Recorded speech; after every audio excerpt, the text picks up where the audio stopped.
Well, let's bring the conversation Stephen from London, who was on the train. Let's work our way back. So you'd gone up to see a football match. Is that correct, Stephen? Morning to you, sir.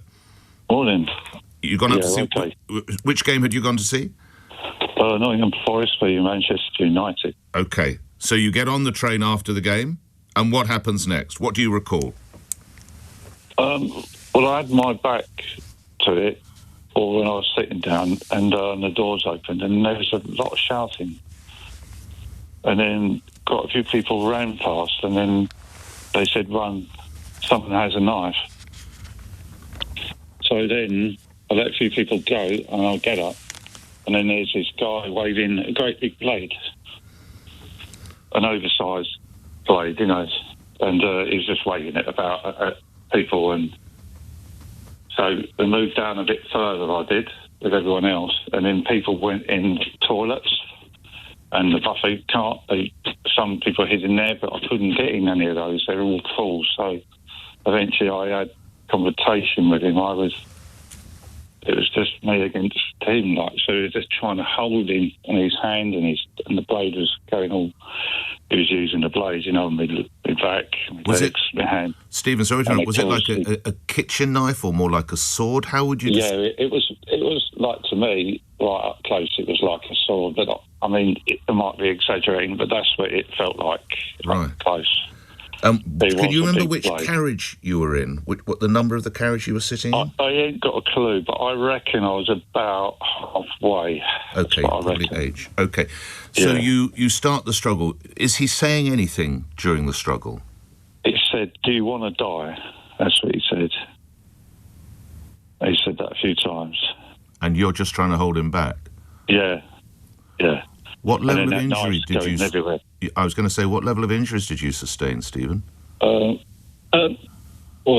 I have to tell you, probably a lot more than what I thought, but mostly on behind, like my back and stuff, and downwards behind, but nothing up front. Apart from the top of my head, I got quite a lot of stitches in the top of my head. How many other people came to help you? What after? Or? No, during the struggle. No one was there, like, on that sort of bit. Nobody was there then. It was just me and him at that. How did the struggle end? Were you able to push him off and run? Yeah. I got away, and then I got into the toilet, and by then I was bleeding lots. My head had got lots and lots of stitches all over my head. And my hand is severe with the knife wounds, but I think every finger's basically probably need plastic surgery in it, you know. Are you? I'm sorry to hear that. Once you were in the toilet, were you able to secure the door? Yeah, I managed to get it. I was struggling, but I managed to lock the door, and I stayed in there, and then I had to ring for emergencies because I was bleeding too much, and there was just puddles. I took my top and just put it around the hand. And were you alone in the toilet? Yeah, I was, yeah. I was alone. How did you know it was safe to come out from the toilet cubicle? Because the special police they didn't sound like normal police. They were, you know, it's just the way they spoke and shouted. Right. And they asked who I was and that. Right, okay. So, and I said, "I'm Stephen Green," and he said, "Well, you're all right, you can come out. Now we'll get you out." Right. So then they pressed the emergency door and got me out. And when you after you'd managed to get into the toilet, do you know where the attacker went? Did he carry on down the train? Or? Yeah, he carried on down the train, yeah. He went for that buffet car that I tried to get in, but it was full. So I thought, well, I'm not going to, you know, there's women trying to get in there. So I'm not going to bother, you know, it's enough in there. That's it, it's full. So I just pulled back. So, and then it's just me and him then. That's it. But he's got a big knife. No, indeed. So how long from the attack was it before the police and authorities said you could come out from the toilet cubicle? Can you have a guess how many minutes you were there? 8 to 10 minutes, probably, something like that. That's what it seemed like. You're bleeding profusely for 8 to 10 minutes from your head and your back and your fingers. Yeah. Then it's obviously off to hospital, I assume, in an ambulance. Yeah, they put me down, and I felt a bit better then because I was losing a lot of blood, I think. That's what it was. So they were worried about me then. Right. But then after a while, they give me oxygen and they looked after me. in the ambulance and the police and everybody were absolutely unbelievable. How long do you reckon you were tussling with the knife man? It seemed like forever. Like it did seem. I got quite a few injuries, so but it could happen. It all happened so quickly, you know. I can imagine. And then your memory only comes back sort of. You start to get more things like now, like every day, like the next day. Or... Of course.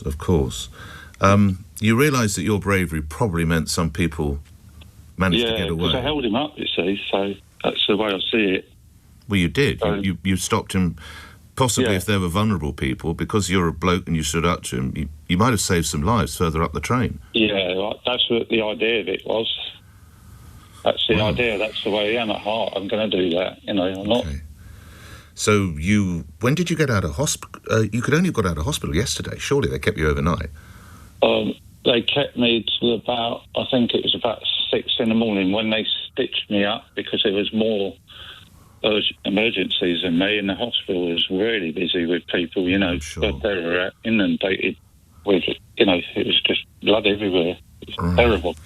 And have you got to see, when do you start seeing plastic surgeons or people like that, Stephen? Yeah, I'll have to see them when this bandage comes off, maybe. Yeah, a few days.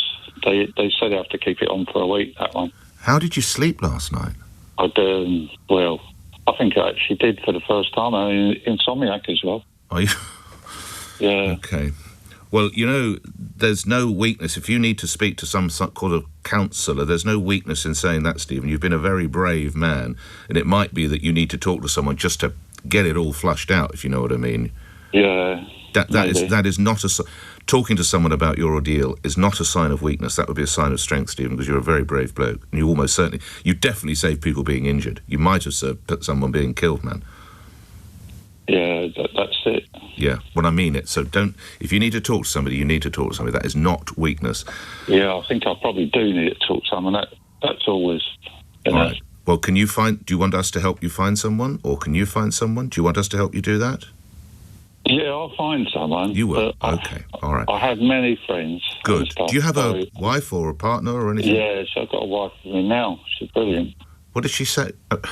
When you told her what you did, what did your wife say? Bear in mind this is live, so we can't have any bad language here, Steve. No, I haven't saw at all. I know that. What did she say to you? Well, she just couldn't believe that I've been sent home was the biggest shock. Because I said, but I explained to her why.